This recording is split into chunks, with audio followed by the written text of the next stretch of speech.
Want to know the truth about what's going on in Aurora, Colorado with the Venezuelan gang scenario and these takeovers that are happening all around town? Well, I'm setting out in the mean streets of Aurora to find out for myself because I want to know, because I don't exactly believe what's being said on both sides of this scenario in the media. So join me. I'm going to show you where I'm driving around so you get an idea of where this stuff is happening, and we're going to look at what other creators and investigators have drummed up for themselves and see if we can actually get a stronger position on what the heck is actually going on. One side is saying that this stuff is all made up and it's really localized and there's just some gang activity, and the other side is saying that there's complete takeovers of apartment buildings by these Venezuelan gangs, particularly Tren De Aragua. There seems to be a lot of misinformation floating around out there. Every opinion is being given weight for some reason, and I just don't think there's a whole lot of stuff that we factually know about what is going on. Then we're going to talk about what some of these people are saying, from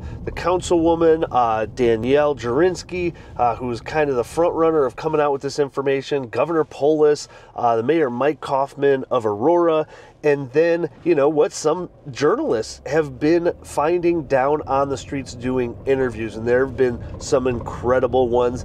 So much so that they're way better than what I could have done. So I'm not going to try to duplicate them. I'm just going to reference them and tell you what they found. So I am actually driving down Colfax right now, and I am heading east towards Aurora. So I'm currently in Denver, crossing over Quebec on about a half a mile or so. Yosemite is the cutoff line between Denver and Aurora. Not that you'd ever know it, but I want to show you kind of the transition of what's going on in the town to really show you, what's going on. We can already see there a sign right on the side here: stop human trafficking, police enforcement. Like, there's being a show of force right now happening because of all the attention that things are getting. But I mean, there's still dude riding his bike out here. There's multi-million-dollar homes just a couple blocks to the south of me and to the north of me. Like, it's a pretty quick transition from, hey, everything's fine, totally normal city, to,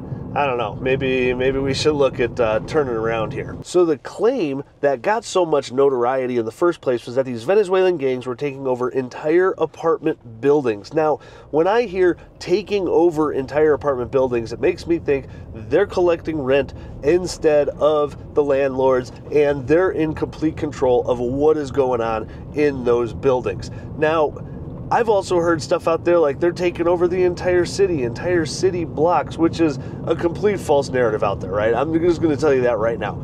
That is not real. I know that to be a fact. I mean, I have friends who live around the corner from, where these buildings are. So from what I know, it's essentially 3 different apartment buildings, and that is the Edge at Lowry, Whispering Pines, and Fitzsimmons Place, okay? Now, these are all run by the same property management group. I don't know if they're all owned by the same person, but there have been problems in each of these buildings going back for decades. They've been run by slumlords, and there's always been problems going on, gang activity, shootings happening, robberies, break-ins happening, stuff like that. Now, as I'm driving east here, you can still see a dude pushing a scooter, but we do start to see some fences going up around places being, kind of boarded up occasionally, some old motels that have been shut down here. And this first place is just south of Colfax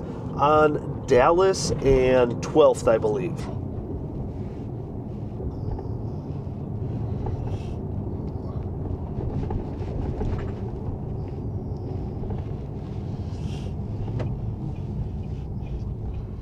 So as I turn onto Dallas, you can see, there's some folks hanging out, bunch of homeless. We've got kind of a good-sized homeless population issue. I mean, over the last, couple of years, there's been about 40,000 immigrants that the city has allowed in due to being a sanctuary city. So, how that's had an effect, that's Denver itself, not necessarily Aurora, but of course that's going to spill out into other cities around. Now, this is the street that the building is on, the Edge at Lowry, And I mean, it looks like a fairly normal street. I don't see a whole lot of, you know, broken down vehicles hanging out. There's some of that. But again, this neighborhood hasn't been great for a while now.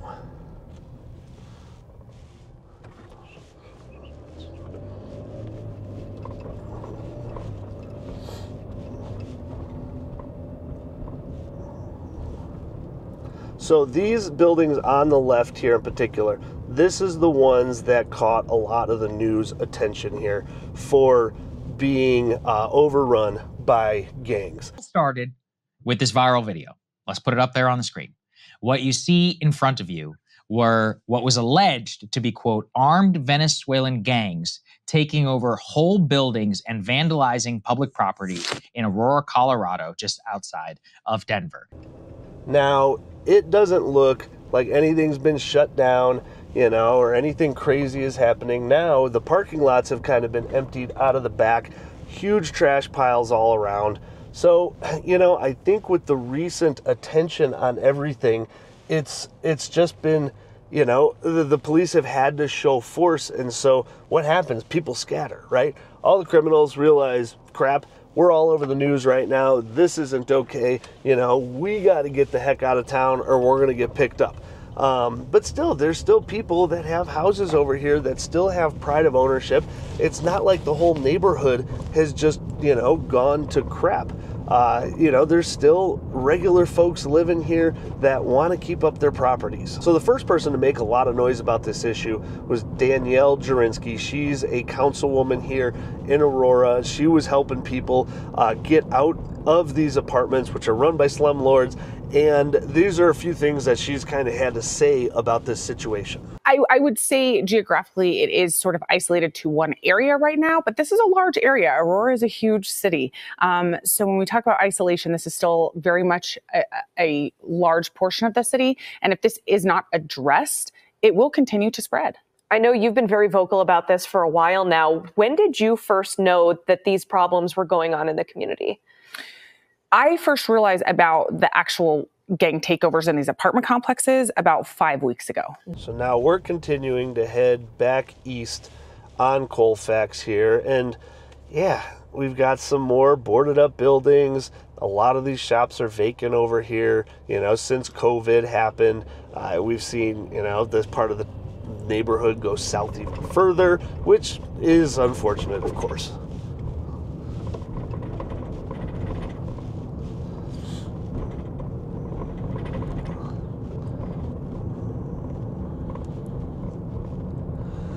I'm going to give a huge shout out here to Nick Shirley. I just came across his video. He came down on the ground and was interviewing people at the complex we just drove by there at the Edge at Lowry. And so much credit to Nick. Like, he did a phenomenal job at investigative reporting. Like, I literally cannot duplicate it. It's something that I was going to do, but he did it so well. He speaks Spanish fluently, and he interviewed a bunch of people. And I want you to hear the things that these people were saying, because this is boots on the ground, ladies and gentlemen. This is undeniable. And this is what these people who lived at the Edge at Lowry were saying, which kind of contradicts the whole, you know, these gangs are taking over these buildings. Watch this. Is it true that Tren De Aragua has came here to this area of Aurora? Sí. Entonces no es una mentira que los pandilleros han venido. No, no. ¿Y ha escuchado de otras personas aquí en este sector que han sido externados? No, por aquí no. Por aquí, por estos lados. Pero de aquel lado sí. Believe that gang activity is actually happening here? Like bullets, we've seen videos of maggots that do have guns. This neighborhood technically always has shootings. There was a shooting 2 nights ago. They blamed it straight on the Venezuelans. This neighborhood has always had shootings. Now the Venezuelans, they came here and they found free rent, free housing, because the owners of these places are not. They really were slumlords. De todos diferentes países, no nada más venezolanos, como dicen en las redes, que en Aurora, que en los apartamentos solo hay venezolanos y que hay mafiosos y que hay bandas. Who do you guys pay rent to? ¿Y ustedes a quién paga su alquiler? al dueño de los apartamentos. Nosotros, por lo menos yo tengo contrato. Ya el dueño no está recibiendo ninguna clase de pago porque él también está tomando todo esto que de pandillas, de que mafia se está aprovechando de todo esto para sacarnos a nosotros como que si fuéramos perros, y no es justo. And so you say the landlord is not collecting rent, so are the gangs now coming in and charging people dinero? No, nadie. Aquí nadie nos ha cobrado a nosotros nada. As I said, I mean, there's been issues with these buildings for a while now. Being run by slumlords, like, that's going to present a lot of issues in these buildings. And it just seems like, from what these people are saying who live there, was that it was just kind of an opportunity where it was easier to take a foothold in these buildings because they weren't actually being managed. I mean, the landlord hasn't even been collecting rent for the last few months because these places are on the verge of getting condemned. So I think it makes it really easy for these gangs to go in, do a bunch of break-ins, start collecting money, you know, doing shakedowns to people. I am by no means saying that,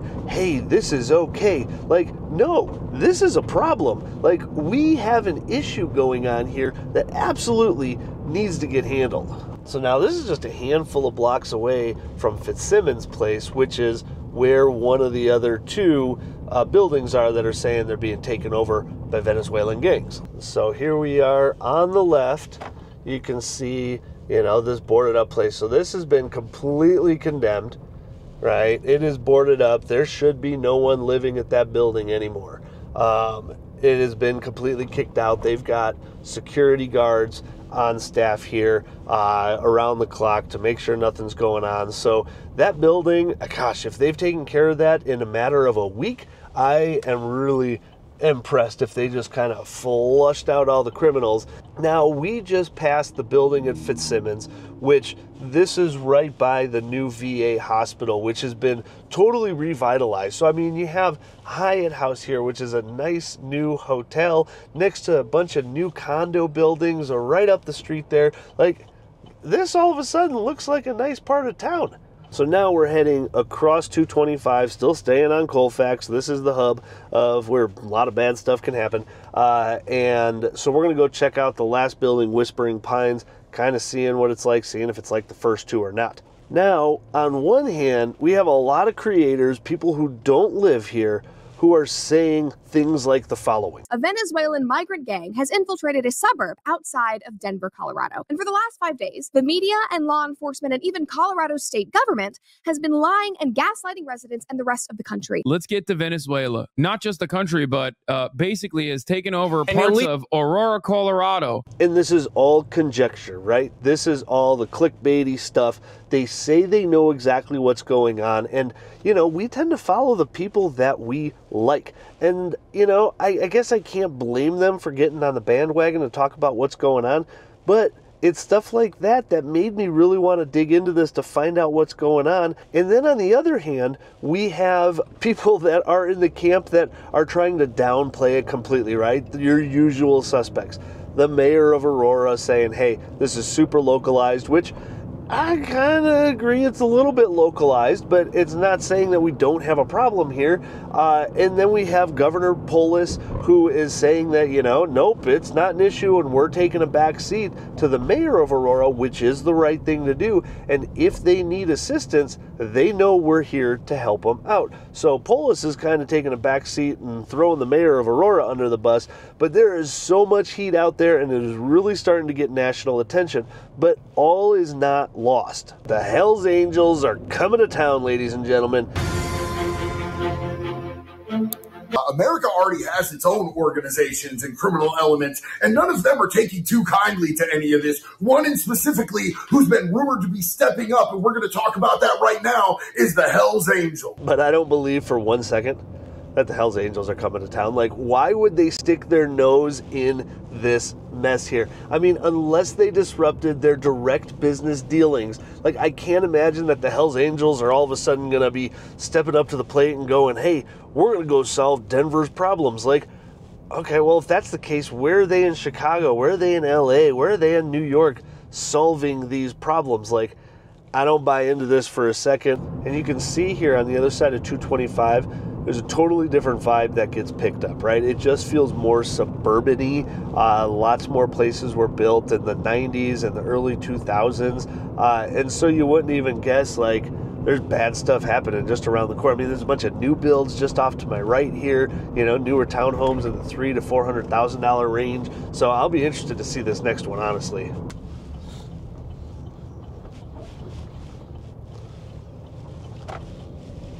All right, so we just turned the corner onto Helena, which is where this next apartment complex is. This is the one in the news that they showed the other day where there were a lot of people that were protesting saying, hey, it's not the Venezuelan gangs. You know, the only people who are criminals here are the slumlords of this place. And, you know, that's coming from the people that actually live in these buildings. You know, but again, here we go. City of Aurora, Public Works. Now, I don't think that's security, but they are showing a presence here, right? At all three of these buildings to tell people, you know what? We're not dealing with this crap anymore. So that's kind of the silver lining in all of this, right? No matter what you believe, whether you believe that this problem is much bigger and, you know, Biden's to blame on letting all these people in and stuff, yeah, that's definitely attributed to the immigration issue that we're having in Denver here that's spilling out into other cities around the Denver metro area. You know, if you're in the other camp where, you know, you believe what Polis and the mayor of Aurora are saying and wanting to downplay it a little bit, it doesn't matter. Because what's happening is that we are getting national attention right now for what's going on here in Aurora, which I'm sure the governor hates it, I'm sure the mayor hates it, and all the people politically involved. But on another hand, it's getting so much attention right now that they have no choice but to come in and do what needs to be done to solve these problems. And this is going to be something that keeps getting reported on until probably the election, honestly. And yes, I am a dreaded real estate agent, but if you do want to keep in touch with me, if you do find this information valuable, you can scan this QR code up on your screen here, and you can be a part of my weekly email. I'll keep you updated as to what's going on. Yes, property values, things like that, and then other big news articles like what's going on here right now in Denver and Aurora. And if you did miss my latest market report where I talk about if this stuff going on in Aurora is actually affecting property values, go ahead, check it out right here.